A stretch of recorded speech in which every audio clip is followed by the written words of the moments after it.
Hello everyone, welcome to the third blog of our vacation. আজকের weather ফোরকাস্টে snow ছিল, আর এই মে মাসে যেটা আমরা একেবারেই এক্সপেক্ট করে আসিনি।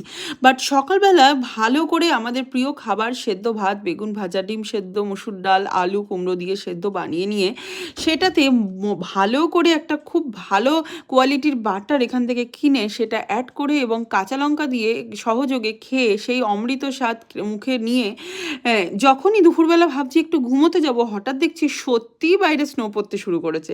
আমাদের কোনো প্ল্যান না থাকা সত্ত্বেও হাজব্যান্ডকে বললাম যে একটা সুন্দর রাস্তা দেখো যেখানে ড্রাইভে যাওয়া যেতে পারে। আর যেহেতু আমাদের বাড়ির একদম কাছে, মানে যেখানে আমরা স্টে করছি সেখান থেকে সুইজারল্যান্ড একদম কাছে, তাই যেমন ভাবা তেমন কাজ। গুগল আর চ্যাটজিপিটির যুগে আজকাল তো পৃথিবীটা মুঠোফোনের হাতে, মুঠোফোনের মধ্যেই। তো মুঠো ফোনের মধ্যে থেকেই সার্চ করে বেরিয়ে গেল এই অপূর্ব, এই স্বর্গীয় একটা রাস্তা, যেটাতে কি বলবো আর, মানে এই দৃশ্য মানে না দেখলে যে কি মিস হয়ে যেত আজকে না আসলে।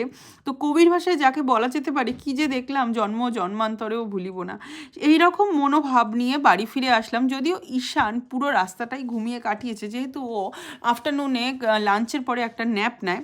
বাট আমরা তো ফুল অন এনার্জেটিক হয়ে গেলাম, ছিলাম একদম ল্যাদ খেয়ে।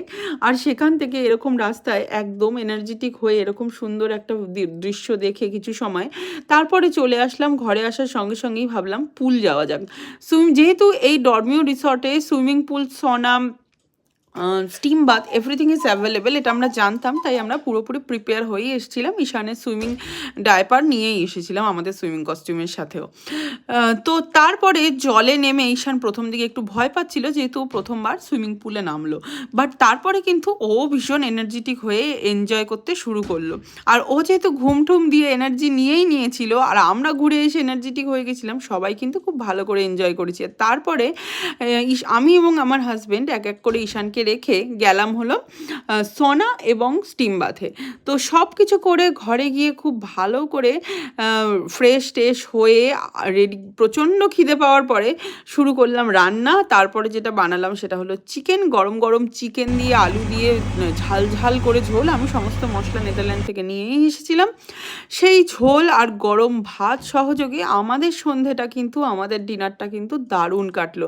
আর এই পাহাড়ের কোলে এরকম ঝাল ঝাল দেশি মাংসের ঝোল, মানে দেশি স্টাইল মাংসের ঝোল, অফকোর্স দেশি